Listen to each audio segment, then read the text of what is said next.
Millionaire got drunk and brought his mistress home. Pregnant wife humiliated them with a single word. Ladies and gentlemen, gather around and prepare yourselves for a story that will take you through the entire spectrum of human emotions.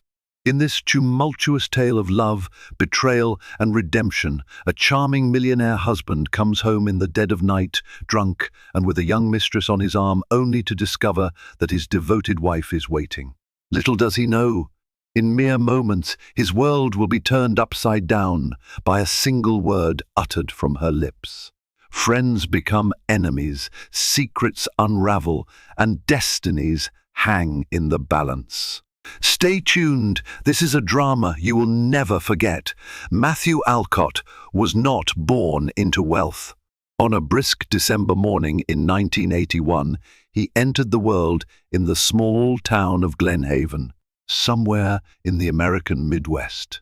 His parents, Robert and Emily Alcott, ran a modest diner on the outskirts of town, serving up hearty breakfasts and friendly conversation to a loyal clientele. It was from these humble beginnings that Matthew learned both the value of hard work and the power of ambition. From a young age, Matthew had an uncanny ability to see opportunities where others saw obstacles. In middle school, he started a small business mowing lawns and raking leaves. By high school, he was repairing neighbors' computers for extra cash. His keen eye for business, bolstered by an indefatigable work ethic, propelled him to a top-tier university on scholarship. While his classmates spent weekends partying, Matthew found himself engrossed in marketing textbooks, enthralled by the potential of new business models in the digital age. It was during his sophomore year that he met Sarah Brown, a bright and empathetic psychology major who lived in the dorm room 2 floors below his. Initially, their interactions were limited to polite greetings in the hallway or awkwardly forced small talk at campus mixers. But one crisp autumn afternoon, they were both volunteering at a local community center, painting walls and cleaning the courtyard. The synergy of working side by side, combined with the shared satisfaction of helping others, sparked a deep admiration between them. Sarah was the exact opposite of Matthew in many ways. While he possessed an almost ruthless ambition, she believed in the importance of human connection and compassion above all else. At times, Matthew would get carried away with lofty dreams, discussing potential ventures that could net him millions. Sarah would ground him by reminding him of the importance of empathy, integrity, and kindness. This balance, the push and pull of 2 distinct personalities, built the foundation of a strong, healthy relationship. Over the years, the two formed an unbreakable bond that culminated in marriage shortly after graduation. They moved from campus life into a small starter apartment in Oak Ridge City, where Matthew secured an entry-level position at a tech startup. Sarah, meanwhile, worked at a non-profit organization that supported underprivileged families and mental health awareness programs. Their life was humble, their apartment cramped, yet their love felt infinite. Success came swiftly for Matthew. Before long, he wasn't just an employee at the tech company, he was climbing the ranks at a breakneck pace. His savvy in business negotiations, a knack for sniffing out profitable niches, earned him the respect of mentors, the admiration of peers, and eventually the attention of venture capitalists. By his early 30s, Matthew Alcott had orchestrated a series of shrewd investments and business deals that catapulted him to millionaire status. His circle of friends expanded, as did his professional responsibilities, which became more demanding by the day. Sarah, ever the supportive wife, remained at his side throughout this meteoric rise. She was proud of him. It wasn't the money or the social clout that impressed her, but the realization of the potential she'd seen in him from the very beginning. Though her modest upbringing in Bloomington had exposed her to the hardships many families face, she embraced Matthew's success with a gentle humility. However, with greater affluence and influence came an undeniable shift. Matthew's schedules turned hectic, dinners became business meetings, and weekends filled up with charity galas and exclusive networking events. Their once intimate relationship began to face new pressures. Sarah, striving to keep their connection alive, arranged romantic getaways and quality time at home, but more often than not, Matthew was glued to his phone or whisked away on a last-minute business trip. Through it all, Sarah's faith in Matthew never wavered. He was her husband, her best friend, and the father of their unborn child, though, at this point, that was still her secret. She wanted to tell him that she was expecting, but the timing never seemed right. And so, in the Alcott household, a silent tension began brewing beneath the veneer of success, threatening to explode at any moment. As the months passed, the Alcott home transformed from a warm haven into little more than a pit stop for Matthew. Their new mansion in the upscale neighborhood of Silver Oak Heights was lavishly decorated with marble countertops, gleaming hardwood floors, and panoramic windows overlooking a beautifully manicured lawn. Yet for all its grandeur, the house often felt empty and cold. Sarah couldn't quite put her finger on when the distance truly began. Perhaps it started when Matthew first declined one of her carefully planned date nights, citing an important investors' conference call. Or maybe it was the time he flew to Tokyo for 2 weeks without giving her more than a day's notice. Each time, she would smile, nod, and say she understood. But inside, each small disappointment chipped away at her sense of togetherness. She was patient to a fault, always offering compassion where frustration would have been reasonable. From time to time, concerned friends and family asked Sarah if everything was all right. Her mother, Patricia Brown, especially worried about her daughter's emotional health. "He works so much these days," Patricia would say gently. "Have the two of you talked about spending more quality time together?" Sarah would shrug it off with a soft, reassuring smile, saying they were fine. She held tight to the belief that once his workload stabilized, they would regain their old rhythm. Then there was the matter of Sarah's own career. She had left the non-profit organization to focus on the philanthropic branch of Matthew's company. She immersed herself in charitable programs, building scholarship funds and community outreach initiatives. Although fulfilling, this new path was often overshadowed by her husband's growing celebrity in the business world. During galas, reporters flocked to him for interviews, leaving Sarah standing on the fringes. In those moments, she felt like a supporting character in a play that bore her husband's name in bright lights. Despite everything, Sarah still believed that she could rekindle the closeness they once shared. She tried talking to him during the few spare minutes they had together each morning, but he was in a perpetual rush. She tried scheduling couples therapy, but he cancelled the appointment twice. She tried surprising him at the office with a homemade lunch, only to be told by his assistant, Cheryl Moore, that he was in a high-level meeting and could not be disturbed. It was also around this time that Sarah began noticing subtle changes in Matthew's behavior. He spent a lot of time exchanging text messages or whispering into his phone. He seemed more guarded about his personal devices, swiftly turning screens away when she walked by. Although she had never been the suspicious type, she couldn't ignore the intuitive nudge suggesting something was amiss. One evening, a hint of the truth emerged at a charity auction at the Brighton Hotel. Sarah was mingling with attendees, promoting the company's new educational initiative. As she approached a group that included Matthew, a sleek brunette, in a shimmering black gown, seemed particularly close to him, laughing at his jokes, touching his arm, whispering in his ear. Her name, Sarah later learned, was Cynthia Henderson, a rising star in the real estate world. Sarah tried to brush off the sinking feeling in her stomach. She told herself that Cynthia was just another socialite or business contact. Yet something about the woman's demeanor, her effortless confidence, and the way Matthew's eyes lit up when speaking to her made Sarah uneasy. Even so, she had always trusted Matthew implicitly. The idea of him crossing any boundary felt almost unthinkable. She kept her suspicions to herself, hoping that she was merely imagining things. Unknown to Sarah, she was not alone in her worry.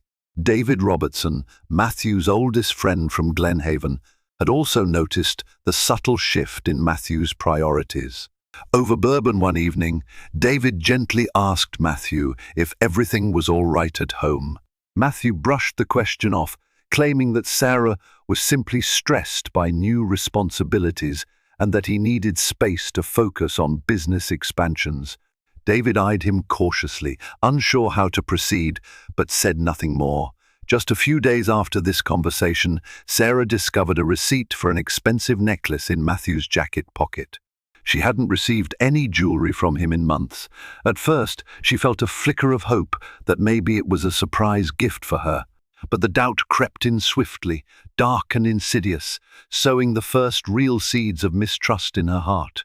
Yet even with mounting evidence, Sarah refused to confront Matthew outright. She told herself she needed more clarity, more certainty before making accusations. Besides, she was pregnant, though she still hadn't found the right moment to break the news.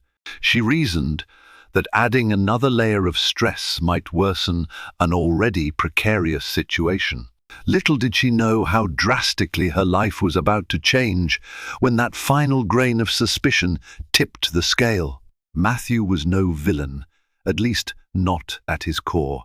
But he had begun to feel an insidious longing for something outside of his marriage, something thrilling, dangerous, and new. Despite the love he once felt for Sarah, the routine of their daily life had started to chafe him. He was used to adrenaline-pumping deals, high-stakes negotiations, and the ego-boosting admiration of business associates. Coming home to quiet dinners and subdued conversations about community projects felt anticlimactic.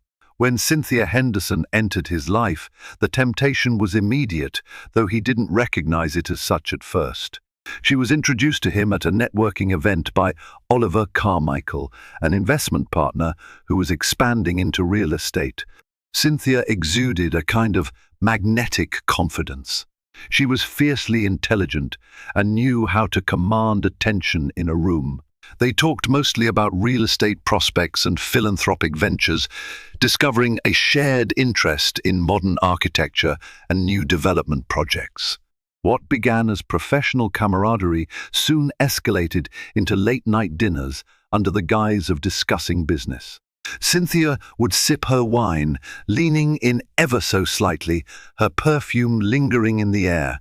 Matthew found himself listening more intently to her opinions than he had to anyone else's in a long time. She was everything Sarah wasn't in the moment: bold, exciting, and unencumbered by domestic life.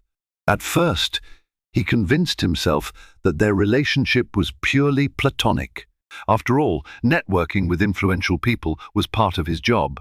But with each text message and each secretive phone call, his moral compass skewed further from true north.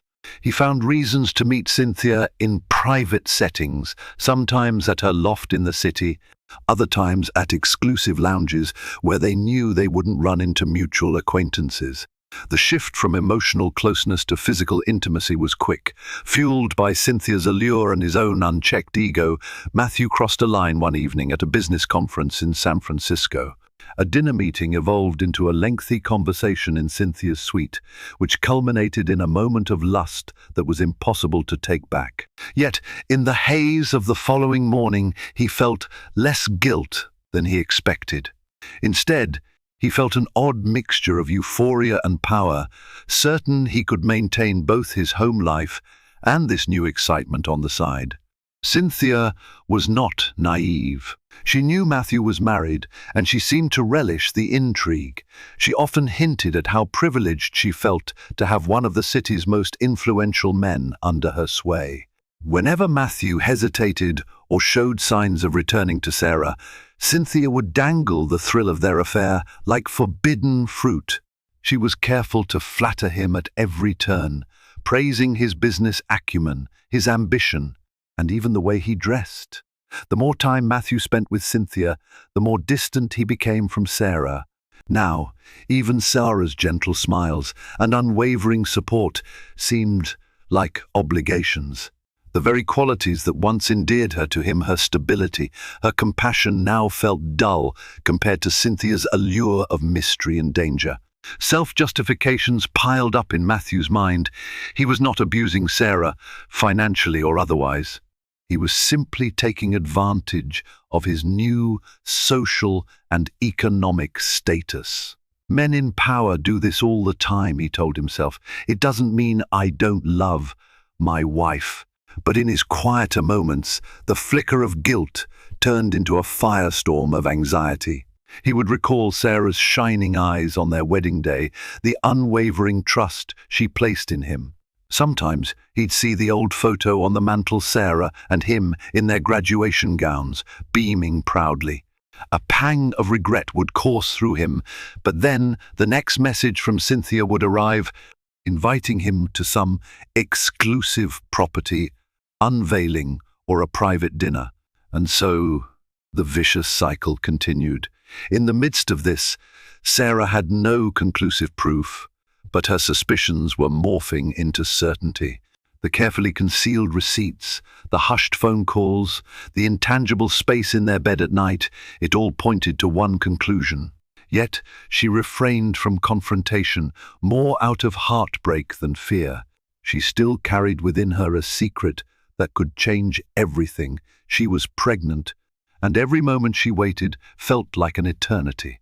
Little did Matthew know that his carefully balanced world would soon collapse. Success, secrecy, and seduction were an explosive combination, needing just the right spark to go up in flames. And that spark would come far sooner than he expected, igniting a night that would alter the course of all their lives forever. Cynthia Henderson was a name whispered in elite circles as a rising star in real estate, but her background was far more complicated than she let on.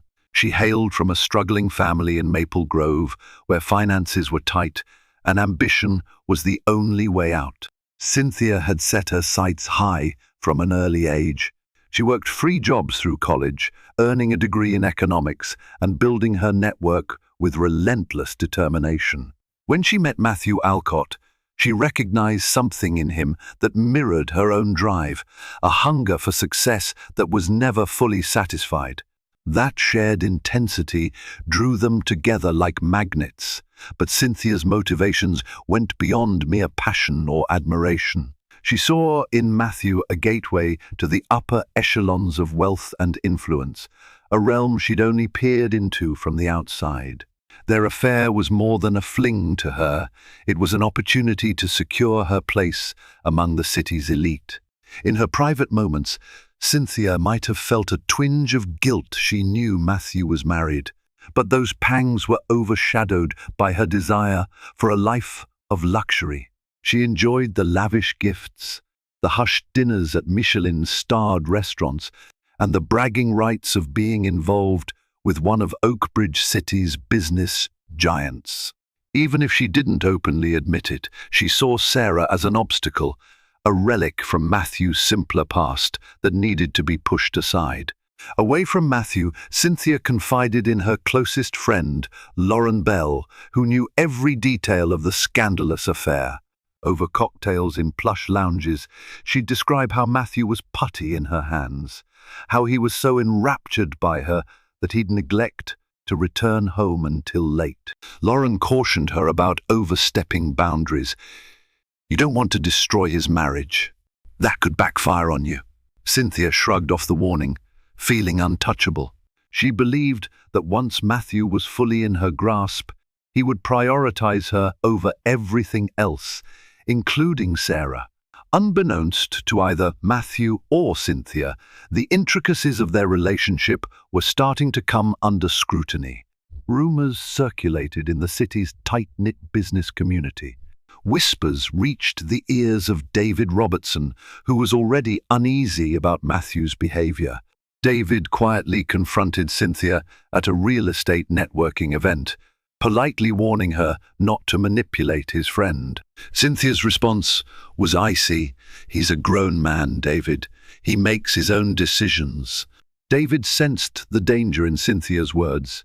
He tried to talk to Matthew, urging him to come clean about whatever was happening, but Matthew dismissed him with a defensive anger that told David his suspicions were correct. Furious and worried, David decided the best course of action was to keep an eye on the situation and, if need be, involve Sarah before matters escalated beyond repair. Meanwhile, at the Alcott mansion, Sarah was living in a whirlwind of conflicting emotions. She had nearly broken down earlier that week when she tried to share her pregnancy news, only for Matthew to cut the conversation short with a rushed excuse about an urgent business call. The heartbreak was palpable. She spent more and more time alone in the spacious residence, her world suddenly feeling too large and too empty. Sarah's biggest fear was becoming an afterthought to her own husband. The sense of betrayal clung to her like a shadow she couldn't shake off. Still, her patience and love for Matthew hadn't completely eroded. She reminded herself of the man he used to be, the boy from Glenhaven who worked tirelessly at his parents' diner, the university student who once chased her around the library just to share a silly joke. She held on to these memories, hoping they weren't relics of a time forever lost. Every so often, Sarah sought solace by visiting Patricia Brown, her mother, who lived a short drive away in a cozy suburban house in Willow Creek. Over tea in the warm, sunlit living room, Sarah would carefully skirt around the full truth, but confide enough for her mother to sense that all was not well. Patricia would hold Sarah's hands and say, "You must have faith in yourself. You're stronger than you think." The comfort of her mother's words was a soothing balm, but it did little to quell the storm of anxiety raging within her. That storm raged even louder in Cynthia's mind, though fueled by a different ambition. She fantasized about replacing Sarah, taking her place not just by Matthew's side, but in the Alcott mansion too. She envisaged herself hosting opulent gatherings, flaunting her new role as the hostess of one of the most prominent homes in the city. But for all her plotting, Cynthia had yet to experience the full measure of Sarah's resolve. Sarah might have appeared gentle, even meek, but beneath her calm exterior lay a strength forged by loyalty, love, and a deep sense of self-worth. It was only a matter of time before the two women's paths converged in a confrontation that could not be avoided. And when that happened, even Cynthia's carefully orchestrated plans could be undone with a single word. Sarah's secret pregnancy began to weigh heavily on her conscience. She was already several weeks along, far enough that she had started feeling subtle changes in her body. Every morning brought a fresh wave of nausea, which she blamed on stress whenever Matthew was around. Her doctor, Dr. Melissa Carter, urged her to take it easy and maintain a healthy environment for the baby, cautioning that excessive emotional turmoil could be harmful. But how could Sarah relax when her life felt like it was teetering on the edge of a cliff? Each of Matthew's late-night arrivals roused her from restless sleep, only for him to offer half-baked excuses. He claimed an endless stream of urgent business negotiations or emergency client dinners. She wanted to believe him truly. She did, but her heart told her otherwise. One fateful afternoon, Sarah's phone buzzed. She glanced at the caller ID, David Robertson. Curiosity piqued. She picked up. David's tone was cautious yet firm. He confessed that something felt off about Matthew's recent conduct and that he suspected foul play. Though he avoided explicit details, his words confirmed her worst fears. He suggested that Sarah confront Matthew directly or consider hiring a private investigator. Sarah was too distraught to decide on the spot, but she appreciated David's concern. She realized he was one of the few people genuinely looking out for her well-being. After a sleepless night, Sarah decided that she could no longer ignore the signs. Although she wasn't ready to launch a direct confrontation, she resolved to unravel the truth. She began keeping a small notebook in which she jotted down oddities, suspicious text messages she glimpsed on Matthew's phone, unexplained credit card charges, and the nights he claimed to be working late. It was meticulous, heartbreaking work, like building a case against the man she loved, piece by painful piece. The more she uncovered, the clearer Cynthia's presence in Matthew's life became. She discovered a recurring charge for a private lounge called the Amber Room, a venue well known for its exclusive clientele and discreet atmosphere. Cross-referencing the dates of these charges with Matthew's absences, she saw a chilling alignment. She also found a receipt for flowers that had never appeared on their dining room table, and a cryptic text message on Matthew's phone, which she only glimpsed briefly, stating, "Can't wait to see you again." The sender's name was saved simply as CH. Each new clue felt like a physical blow. She experienced waves of anger, betrayal, and heartbreak so potent she sometimes had to steady herself against the wall just to catch her breath. Yet, amid it all, she felt a strange sense of focus. If Matthew had truly betrayed her, she needed to know for certain so she could decide how to proceed. Meanwhile, Matthew felt the tension thickening between them. Sarah's demeanor had shifted from gentle concern to guarded detachment. She wasn't asking as many questions, yet he sensed an undercurrent of suspicion whenever their eyes met. Guilt gnawed at him, but the pull of Cynthia's allure still overshadowed any inclination to come clean. One evening, Sarah mustered the courage to test Matthew directly. Over dinner, she casually mentioned she might accompany him on his next business trip. His reaction was immediate.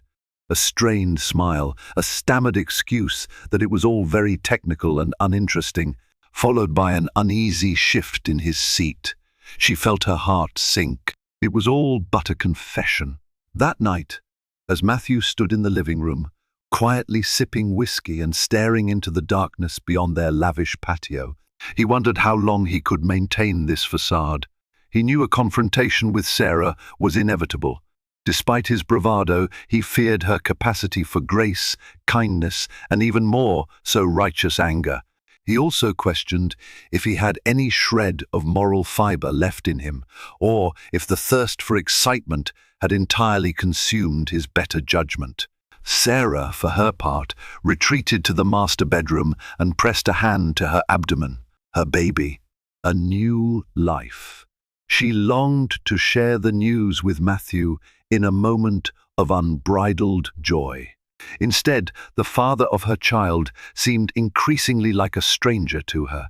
She wondered if the strong, principled man she fell in love with still existed behind the mask of ambition and temptation. The Alcott household, once filled with laughter, felt like a mansion of mirrors, every reflection warped, every corner hiding secrets. Each day brought them closer to the inevitable collapse, where the illusions would fall away and only raw truth would remain. And in that upcoming storm, Cynthia Henderson stood poised like a hawk in the distance, awaiting her chance to claim the spoils of the conflict she had helped create. The night began like many others. Matthew claimed he had a business dinner at an exclusive restaurant downtown, while Sarah feigned acceptance and retreated to her own routine. She knew better than to believe his story. An hour before his supposed meeting time, she drove past the Amber Room. Sure enough, tucked away in the VIP parking lot was Matthew's sleek, black Maserati. Her heart clenched, but she kept driving, too paralyzed by fear and heartbreak to confront him in public.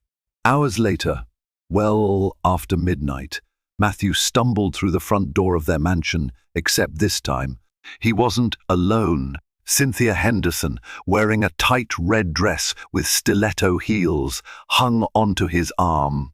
The smell of alcohol emanated from both of them, mingling with the faint perfume drifting off Cynthia's skin. Sarah, who had been sitting in the living room, shot upright from the couch. She stared at them, disbelieving. Despite all her suspicions, she had never imagined he would bring his mistress to their home. The raw disrespect made her stomach churn. Matthew's glassy eyes tried to focus on Sarah's face. He opened his mouth to speak, but the liquor stole his ability to form coherent sentences. Cynthia, on the other hand, seemed more than willing to speak. With a half smile, she drawled, "Oh, I didn't think you'd still be awake." Sarah felt a flash of hot rage surge through her chest. She had rehearsed countless scenarios of confrontation in her mind, but none as brazen as this. Her voice trembled with barely contained anger. "Clearly, you're not the only one who miscalculated." Matthew attempted to steer Cynthia toward the staircase, perhaps intending to remove her from Sarah's sight, but Sarah blocked their path. Her eyes flicked between them, searching for the husband she once knew, but in that moment, he was nowhere to be found, only a shambling figure caught in a web of betrayal. "Matthew," she said, voice low, "what are you doing? How dare you bring her here?" Before he could answer, Cynthia let out a drunken giggle, swaying on her heels. "He's just showing me where he lives," she said, leaning heavily against the banister. "We were celebrating a business deal." Sarah's blood boiled at the audacity. She locked eyes with Matthew. "A business deal?" she asked coldly. His face contorted in shame, but he still didn't speak. In a single, horrifying instant, Sarah realized the depth of contempt in this act. Whether it was fueled by alcohol, arrogance, or some twisted desire to flaunt his affair, Matthew had crossed a line that could never be uncrossed. Ignoring Cynthia, Sarah looked at her husband with a mixture of heartbreak and determination. "Get her out of my house," she commanded, her voice trembling. "Right now." Matthew stammered something incoherent, then tried to guide Cynthia back to the door. But Cynthia resisted, drunk bravado fueling her. She turned to Sarah with a mocking smile. "If you really cared about him, you'd realize you two are done.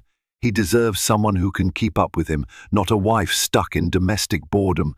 Sarah's hands clenched into fists. She felt a deep, protective instinct rising not just for herself, but for the life growing inside her. Still, she held back, refusing to stoop to Cynthia's level of petty insults. She simply repeated, "Get her out, Matthew." Eventually, Matthew managed to coax Cynthia back outside, though she shot a venomous parting glance at Sarah. The front door slammed behind them, leaving Sarah in stunned silence. She stood there, heart pounding, wondering if she had just experienced the end of her marriage in one traumatic burst. Minutes later, Matthew returned alone. He looked dazed, unsure what to do or say. Sarah, arms folded, stared him down, unwavering. The tension was palpable, a thick fog of anger and betrayal enveloping them both. Matthew tried to speak, but Sarah cut him off. "Don't say anything right now. I can't even look at you." With that, she walked away, leaving Matthew in the foyer to sober up to the harsh reality of his actions. He listened to her footsteps, ascending the grand staircase until the bedroom door slammed. It occurred to him in that moment that he had just undone years of trust in a single, reckless night. As the house fell silent, Matthew slumped against the wall, head in his hands. He wondered if there was any path left to redemption, or if he'd just lost the one person who had always believed in him. Outside, the city lights flickered in the darkness, oblivious to the tragedy unfolding within the Alcott mansion. And inside, a wife's heart hardened by betrayal began to summon a strength she never knew she possessed. The morning after, the Alcott mansion felt eerily quiet. Sarah awoke to an empty space beside her in bed, though she had no desire to see if Matthew had slept in one of the guest rooms. Her head pounded with a mixture of rage and sorrow, but beneath it all lay a strange clarity. The moment had come for a final reckoning. She stood at the bathroom mirror, eyes swollen from crying, yet her spine was straight with resolve. She gently rested a hand on her abdomen, reminding herself that she wasn't alone. Her unborn child was depending on her. If she needed more motivation to confront Matthew, that realization provided it in abundance. Downstairs, she found him seated at the dining table, nursing a cup of black coffee. He looked disheveled, eyes bloodshot, as though he'd slept no more than an hour. As Sarah entered, he stood up abruptly, fumbling for words.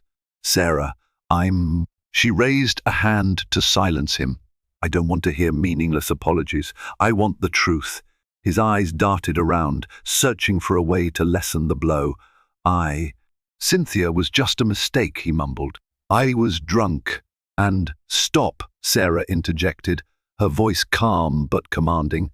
"Don't insult my intelligence. I know this has been going on for a while. I'm not interested in half-truths." Matthew's shoulders sagged under the weight of his guilt. "I'm sorry," he finally managed. "I never meant for this to go so far." Sarah took a deep breath, pain etched into every feature of her face. "You brought her here," she said, voice quivering. "Into our home, Matthew. Do you realize how disrespectful that is? After everything we've shared, you humiliated me in my own house." He couldn't meet her gaze. "I was drunk," she insisted. His words trailed off when he noticed that Sarah was shaking. Not out of weakness, but out of sheer fury. Still, she managed to keep her composure. "Tell me, do you love her?" Matthew hesitated, and the silence was excruciating. Finally, he shook his head, eyes downcast. "No, it was never about love." Sarah released a long, trembling breath. Her hands gripped the back of a dining chair. This was her moment to speak her piece, to choose what path lay ahead. "Everything we built together, our marriage, our home, our future, how could you throw that away?" He wiped a hand across his face, his expression anguished. "I don't want to lose you." She stared at him, heart racing. "Then why didn't you stop? All those nights, you lied to me. You lied to yourself." "I can't explain it," he croaked. "I was stupid, selfish. I was chasing excitement, I guess. You have to believe me, I never wanted to hurt you." A bitter laugh escaped Sarah's lips. "But you did, Matthew. You tore us apart." Then she swallowed hard, bracing for the words she never imagined she'd speak. "I'm pregnant." His head snapped up. Shock and confusion registered in his eyes. You're pregnant?" he echoed, voice trembling. "Why didn't you tell me?" She shook her head, tears finally streaming down her cheeks. "When? You were never around. And even when you were so distant. I was afraid it would only add more tension. But now, after everything..." Her voice faltered, and for a moment she considered simply walking out, leaving him with his regrets. Matthew seemed paralyzed, as if the enormity of what he'd done was sinking in for the first time. "Sarah, I don't know what to say." For a moment, the room was thick with emotion. The future of their marriage, of their family, hovered on a precipice. Then, with startling resolve, Sarah spoke a single word that cut through the chaos like a knife. "Leave." She paused, letting the word echo in the stillness. "You can come back when you've decided who you want to be, and if there's any room left in my heart to forgive you. But for now, go. I don't want to look at you." Matthew stood there, stunned, as if he couldn't process the command. "Sarah," she pointed to the door. "Go," she repeated, her voice as cold and final as a judge's gavel. Without another word, he grabbed his keys and walked out, the door clicking shut behind him. The mansion fell silent once more, the weight of Sarah's single word still reverberating in the air. She slumped into a chair, sobbing quietly, clutching her abdomen. She had never felt so vulnerable, nor so powerful. For years she had fought to hold her marriage together, enduring heartbreak after heartbreak in the hope that Matthew would return to the man she once knew. But now, she realized, real love demanded respect, and sometimes the strongest act of love was standing up for oneself, even if it meant letting go. News of the Alcott marriage crisis spread quickly through the city's high society circles. By the end of the week, rumors swirled at country clubs, cocktail lounges, and boardrooms. Some whispered that Matthew had been locked out of the mansion indefinitely. Others claimed Sarah had served him divorce papers. Still others speculated that Cynthia Henderson was practically living in his penthouse suite at the Aurora Hotel. In truth, none of these rumors were entirely accurate yet. Matthew found himself temporarily crashing in one of his own corporate apartments, a sterile space on the 26th floor of a gleaming downtown skyscraper. Although it offered a panoramic view of the city, the silence within was stifling. He spent his nights nursing regrets and rehashing his mistakes, replaying the image of Sarah's tear-streaked face, commanding him to leave. Cynthia Henderson attempted to reach out multiple times, calling and texting him incessantly, but Matthew's responses grew terse and infrequent. The allure that had once drawn him to her had faded, replaced by an overwhelming sense of shame. He ignored her invitations to exclusive events and let her calls go to voicemail. Eventually, her frustration boiled over. One afternoon, she showed up unannounced at his corporate apartment, pounding on the door until he let her in. "What's going on, Matthew?" Cynthia demanded, pacing the living room like a caged tigress. "Are you just going to shut me out now that your wife caught on?" His shoulders slumped. "Things have changed, Cynthia." "I need time to think," she scoffed. "Think about what? You already made your choice when you left her house." He raked a hand through his hair. "No, she told me to leave. There's a difference." With a derisive laugh, Cynthia sank onto the sofa. "So what, you're going to beg her forgiveness now? She's already kicked you out, you might as well move on." Matthew looked away, wrestling with conflicting emotions. He recalled Sarah's trembling voice as she revealed her pregnancy, the shock and regret he felt at that moment. "You don't understand," he said softly. "I love her. I always did. And she's carrying my child." Cynthia's eyes narrowed, and a flicker of genuine hurt crossed her face. She had known on some level that Matthew was never truly hers, but hearing him confess it aloud stung. She stood abruptly, grabbing her purse. "Fine," she snapped. "If you decide you actually want me, you know where to find me, but I won't wait forever." Once the door slammed behind her, Matthew felt both relief and sorrow.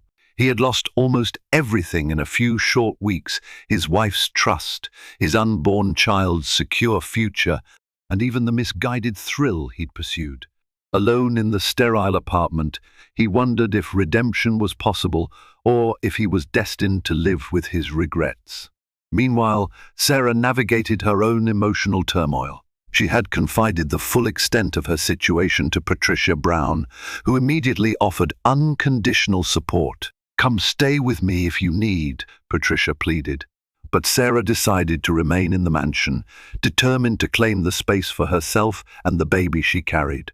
She spent her days re-centering her life, picking out potential nursery designs, scheduling appointments with Dr. Carter, and even resuming some philanthropic work through her contacts. Her nights, however, were haunted by memories of Matthew. She would wander through the quiet halls, recalling times they'd danced in the living room or cooked dinner together in the sparkling kitchen. Occasionally, she'd break down, collapsing onto a sofa or leaning against a wall as sobs racked her body. Yet, each morning, she found the resolve to keep going. David Robertson visited frequently, offering her both emotional support and practical help with Matthew's business dealings. "You should take a more active role in his company," David suggested. "You have the authority as his spouse and shareholder, and it might protect you financially if things go south." Sarah hesitated, not wanting to entangle herself further in Matthew's empire. But the safety net was tempting. If she was going to raise a child, possibly alone, she needed stability. Every so often Matthew tried calling, leaving voicemails that ranged from apologetic to desperate. Sarah listened to each one in full, tears burning her eyes, but she never called back. She understood that both of them needed time and space. Her single word, leave, had ripped the band-aid off a festering wound. Perhaps letting that wound air was the only way it could ever begin to heal. The city around them continued to buzz with gossip, oblivious to the depths of personal anguish each was experiencing. Cynthia, for her part, tried to maintain her professional momentum, although she couldn't escape questions about her involvement with Matthew. She avoided eye contact at networking events, mumbled half-hearted denials, and eventually withdrew from the social scene to escape the scandalous spotlight. Behind the scenes, the Alcott empire was weathering its own storm. Investors grew wary of the scandal's potential repercussions. Some withdrew from projects, while others reassured Matthew's executives that this was merely a personal matter. Yet the intangible loss of trust, strained relationships with key business partners loomed over every board meeting.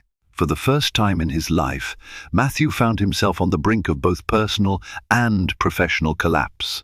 Yet, in the midst of this chaos, a quiet resilience stirred within Sarah.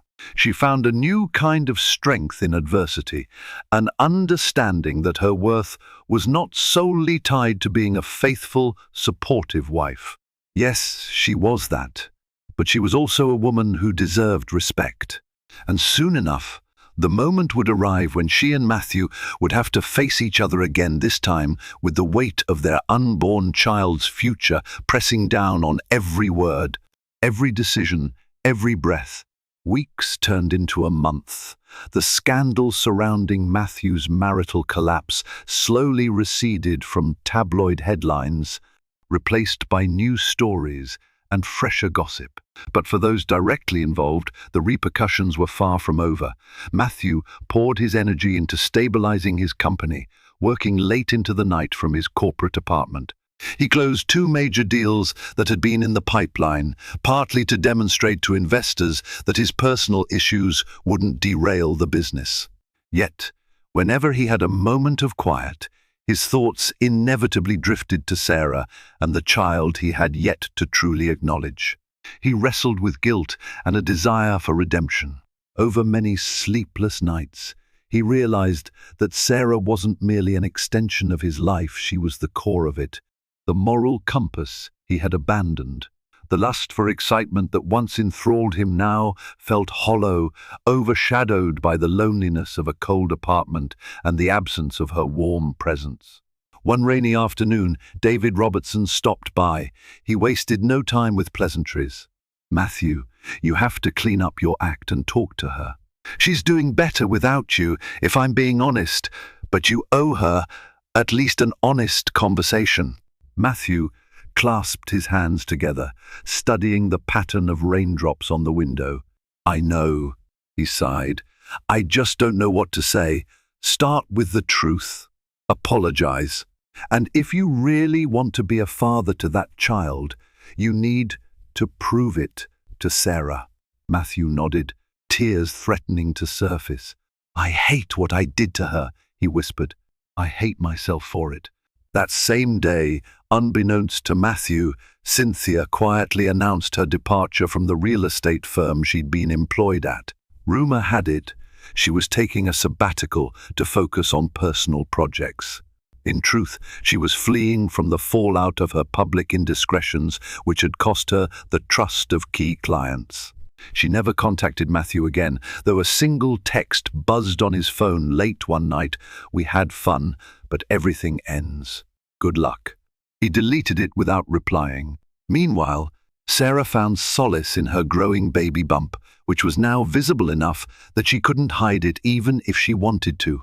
With Patricia's support, she had transformed one of the mansion's spare rooms into a nursery-light yellow walls, soft pastel accents, and a rocking chair by the window.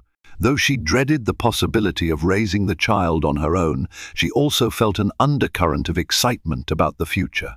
One evening, while sorting through baby clothes, she paused at the sight of a tiny pair of socks, realizing that the baby would one day take its first steps on these marble floors. Her eyes welled with tears, torn between heartbreak and hope.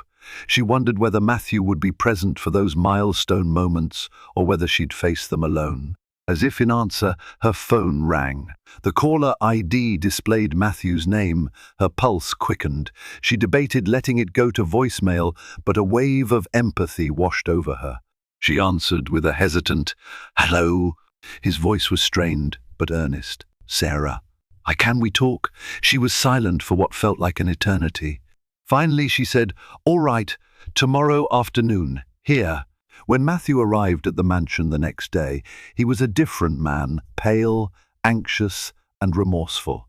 He wore a simple suit, a far cry from his usual power-tailored attire. Sarah led him into the living room, where they sat opposite each other on couches that felt miles apart. He cleared his throat. "Sarah, I can't take back what I did, but I want to try to make amends, if you'll let me. I want to be here for you and our child." She took a moment to collect her thoughts, her gaze unwavering. "Why should I believe you?" He clasped his hands, looking down. "Because I can't live with myself if I don't try. I've cut off all contact with Cynthia. It's over. I've been talking to a therapist, trying to figure out why I..." His voice broke, and he looked up, eyes brimming with tears.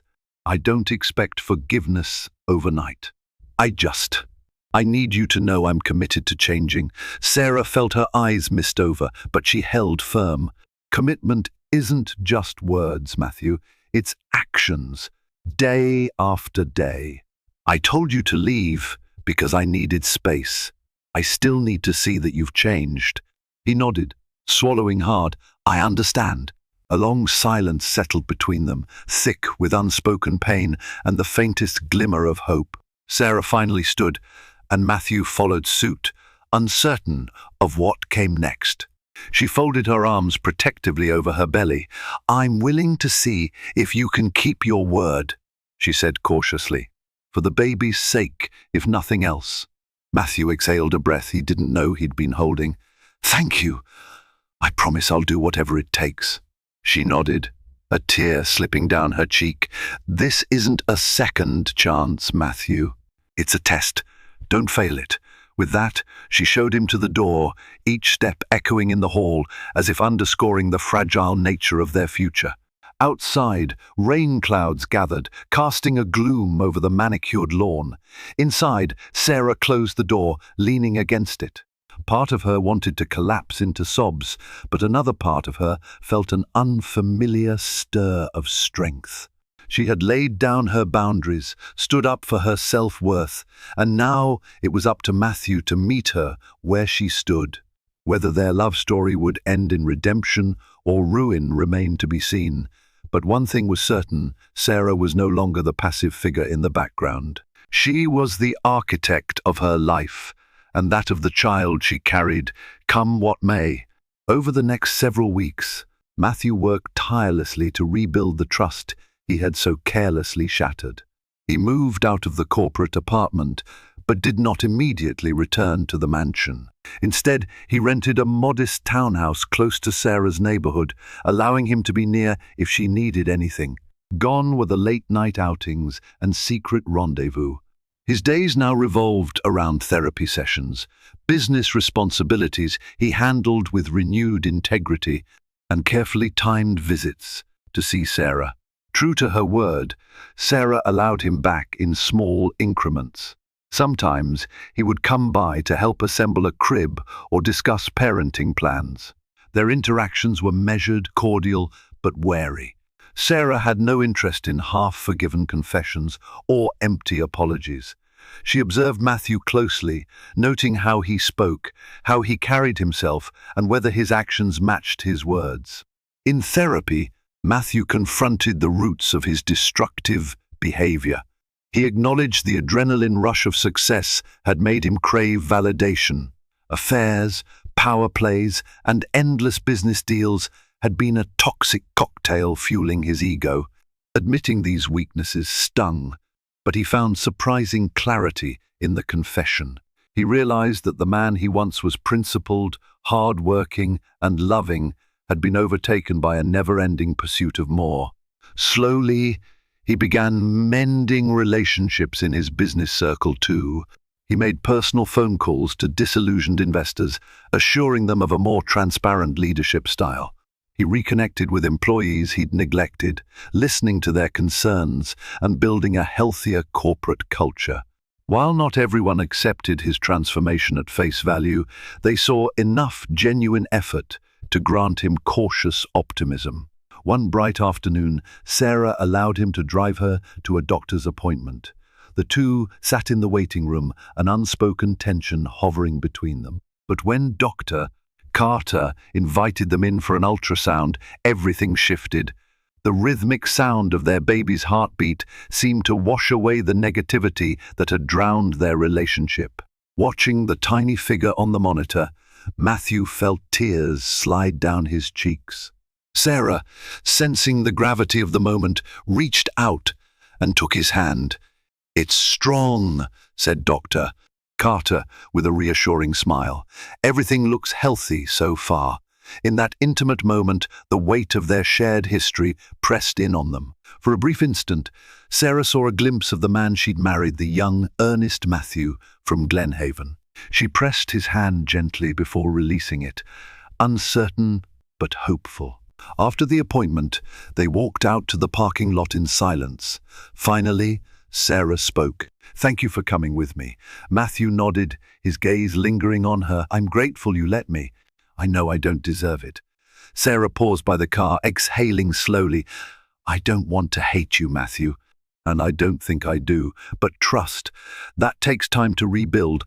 "I understand," he said softly. "I'll earn it back, one day at a time." In the following weeks, their relationship found a fragile equilibrium. They weren't the carefree lovers they'd once been, nor were they cold strangers. They were two people bound by a shared past and an unborn child's future, cautiously traversing the path of reconciliation. Matthew came by on weekends to help with household chores and nursery prep. They ate a few dinners together, discussing baby names and birth plans, with a mixture of awkwardness and anticipation.